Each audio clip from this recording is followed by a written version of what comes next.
And good morning, Internet! And today's exciting episode, yung vlog natin ngayon ay, syempre, tungkol na naman sa mga DIY at electrical stuff. So, yung pag-uusapan natin ngayon ay, syempre, yung ating hawak ngayon. This type of tool or plier is very unusual for its shape and function. So, ayun, ano bang inintay natin? At i-review na natin yung plier na to. This plier is, oh my god, it's really that special, di ba?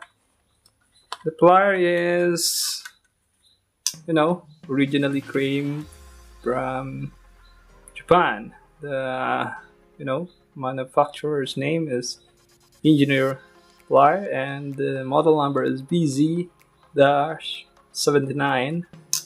So, ano nga ba yung gusto natin sa plier na to?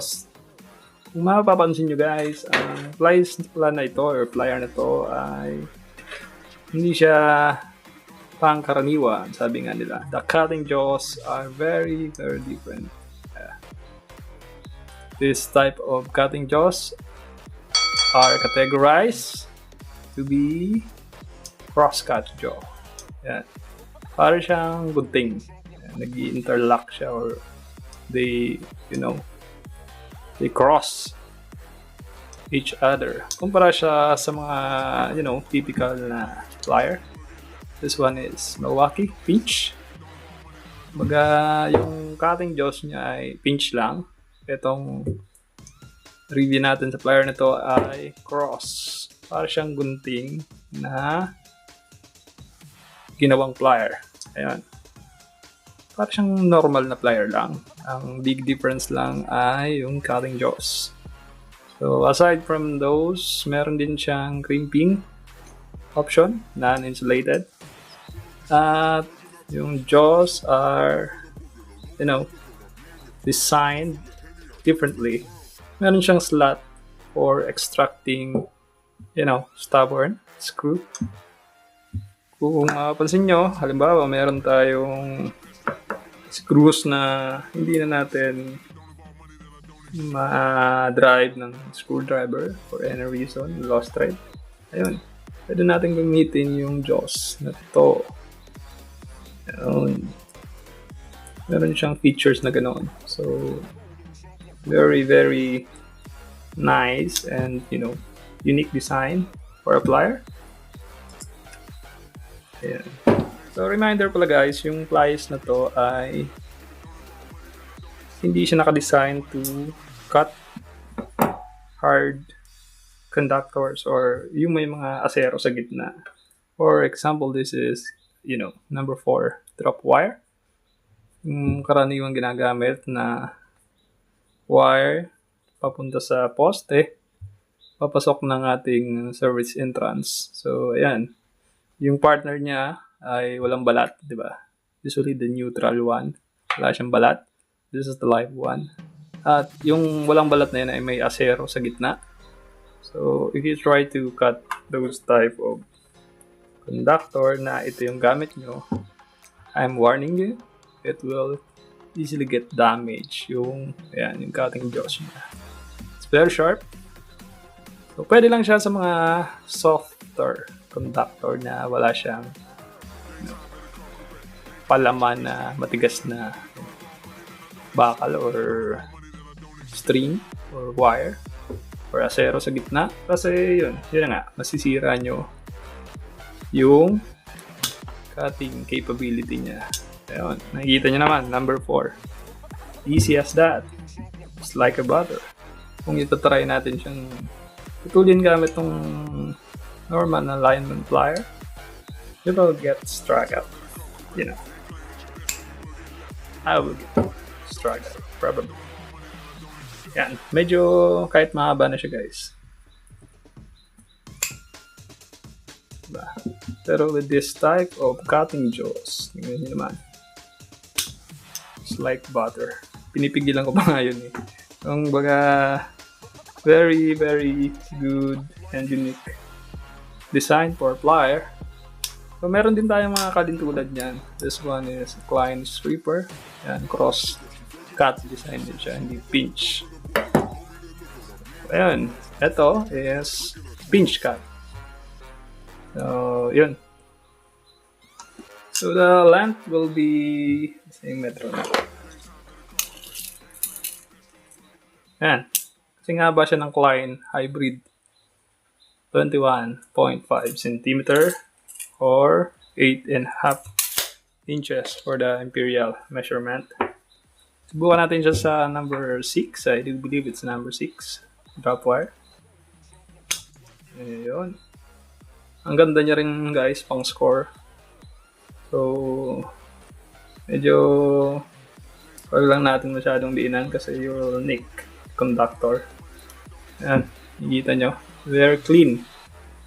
Kung magbabalat kayo ng yan.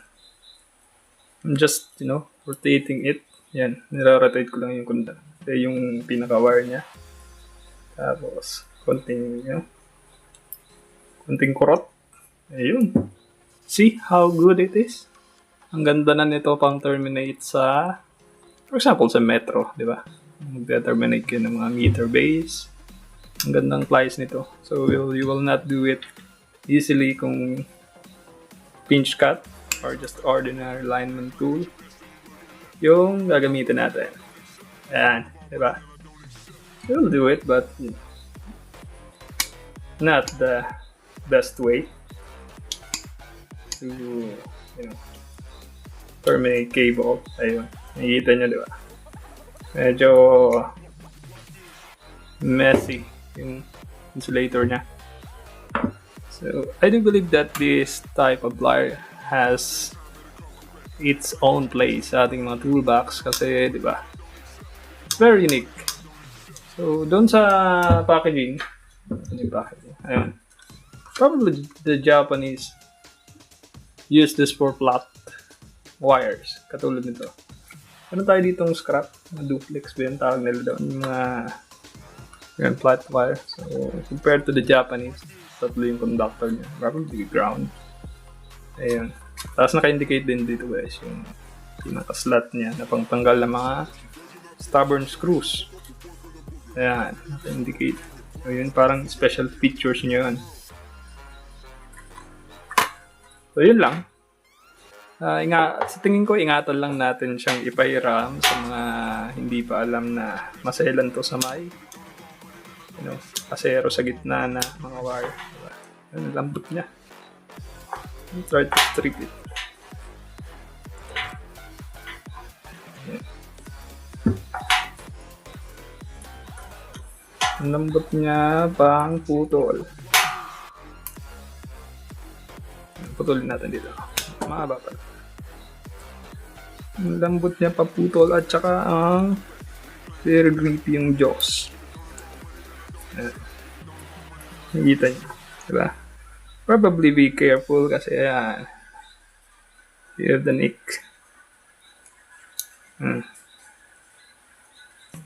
Kung naghahanap kayo ng plier na magaan, especially if you're doing a job na logging overhead, some sort of splicing cable and wiring stuff na overhead, nasa slab kayo at nakatungtong sa ladder. This type of plier, alam niyo naman, di ba? Medyo nakakangalay sa maghapon. So heavy, but very good leverage. And this one is one of the specialized tools that are found sa online. At, very, very good yung design niya. Very useful for certain application. Ayun, lambot lang. Try natin siya pang balat ng PTH. Ayan, tingnan nyo naman, diba? Bilis. It's number 10 and 12. And you can twist with this thing. You can twist wire with this. Ayan.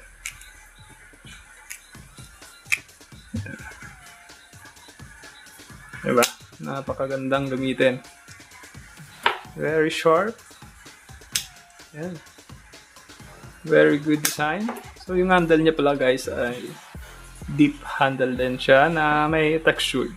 Hindi siya tulad nito na medyo malambot at makintab. This one is matte finish. Ayan. Very, good design sa manufacturer. Kaya lang, syempre, ano ba yung takeaways natin dito? Sa akin, I love this type of jaws. Parang, kumbaga, may panggagamitan ka talaga. Especially when you're dealing with a lot of terminations na involve ang ganito, kalalaking wire, matataba. Itong jaws crosscut ay napaka-useful.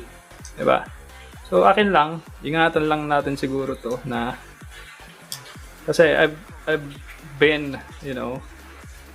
alam niyo yan, kumbaga guilty rin ako na meron akong cropper, yung alam niyo na yung cropper na lies na crosscut din siya. So, I don't know, nakalimutan ko yata yun, pinagputol ko siya sa ganito na may asero, ayun, bungi.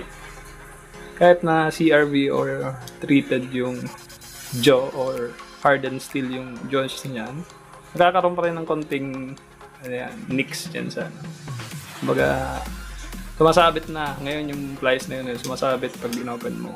So syempre baguhan pa tayo noon, hindi pa natin alam kung saan ba talaga nakalugar yung mga gantong pliers.